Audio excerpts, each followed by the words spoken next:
ക്രിഷ് 4-നായുള്ള കട്ട വെയിറ്റിംഗിലാണ്. Indian cinema ചരിത്രത്തിലെ ഏറ്റവും ഹിറ്റായ ഫ്രാഞ്ചൈസികളിൽ ഒന്നുകൂടിയാണ് ക്രിഷ് സീരീസുകൾ.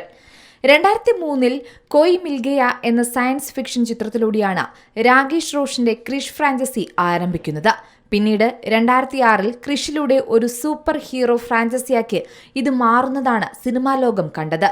2013 ക്രിഷ് 3 എന്ന ചിത്രത്തിൽ ഹൃതിക് രോഹിത്തിനെയും അദ്ദേഹത്തിന്റെ മകൻ കൃഷ്ണയെയും വീണ്ടും അവതരിപ്പിക്കുന്നതാണ് നാം കണ്ടത്. കോയി മിൽ ഗയയിൽ ഹൃതിക്കിന്റെ നായികയായി പ്രീതി സിൻഡ അഭിനയിച്ചപ്പോൾ ക്രിഷ് ചിത്രങ്ങളിൽ പ്രിയങ്ക നായികയായി എത്തുന്നതാണ് കണ്ടത്.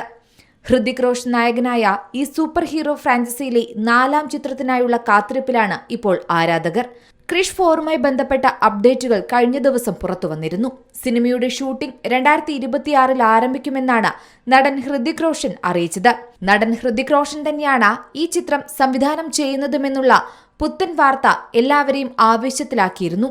ഇപ്പോഴിതാ ആദ്യമായി സംവിധായക തൊപ്പി അണിയാനൊരുങ്ങുന്നതിനെക്കുറിച്ച് പ്രതികരിച്ചിരിക്കുകയാണ് ഹൃതിക്. പുതിയ റോളിൽ തനിക്ക് പേടിയും പരിഭ്രാന്തിയും ഉണ്ടെന്നും വീണ്ടും നഴ്സറി ക്ലാസ്സിൽ എത്തിയതുപോലെയാണ് തനിക്ക് തോന്നുന്നതെന്നും ഹൃതിക് പറയുന്നുണ്ട്. പുതിയൊരു വെല്ലുവിളിയാണ് വരാനിരിക്കുന്നത്.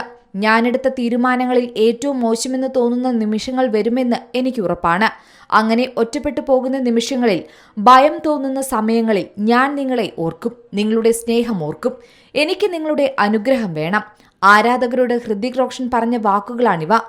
യഷ്രാജ് ഫിലിംസിന്റെ ഉടമയും സംവിധായകനുമായ ആദിത്യ ചോപ്രയും സംവിധായകൻ രാകേഷ് റോഷനും ചേർന്നാണ് ക്രിഷ് 4 നിർമ്മിക്കുന്നത്. ക്രിഷ് 4-ന്റെ സ്ക്രിപ്റ്റ് ലോക്ക് ചെയ്തെന്നും ഇപ്പോൾ പ്രീ പ്രൊഡക്ഷൻ വർക്കുകൾ പുരോഗമിക്കുകയാണെന്നും റിപ്പോർട്ടുകൾ വരുന്നുണ്ട്. ഹൃതിക്കിനെ സംവിധായകനാക്കി പ്രഖ്യാപിച്ചുകൊണ്ടുള്ള ഒരു പോസ്റ്റും അച്ഛൻ രാകേഷ് റോഷൻ കഴിഞ്ഞ ദിവസങ്ങളിൽ പങ്കുവച്ചിരുന്നു. ദുഗ്ഗു, 25 വർഷം മുമ്പ് ഞാൻ നിന്നെ ഒരു അഭിനേതാവായി അവതരിപ്പിച്ചു. ഞങ്ങളുടെ സ്വപ്ന സിനിമയായി ക്രിഷ് 4 മുന്നോട്ട് കൊണ്ടുപോകാൻ 25 വർഷത്തിനു ശേഷം ഇന്ന് വീണ്ടും നിന്നെ ആദി ചോപ്രയും ഞാനും ചേർന്ന് സംവിധായകനായി അവതരിപ്പിക്കുകയാണ്. നിനക്ക് എല്ലാ വിജയങ്ങളും ആശംസകളും അനുഗ്രഹങ്ങളും നേരുന്നുവെന്നാണ് രാകേഷ് റോഷൻ സോഷ്യൽ മീഡിയയിൽ പറഞ്ഞത്. Entertainment desk, Zee Malayalam news. ഏറ്റവും പുതിയ വാർത്തകളും വിശേഷങ്ങളും വിരൽത്തുമ്പിലറിയാൻ സീ മലയാളം ന്യൂസ് എല്ലാ ഡിജിറ്റൽ പ്ലാറ്റ്ഫോമുകളിലും ലഭ്യം.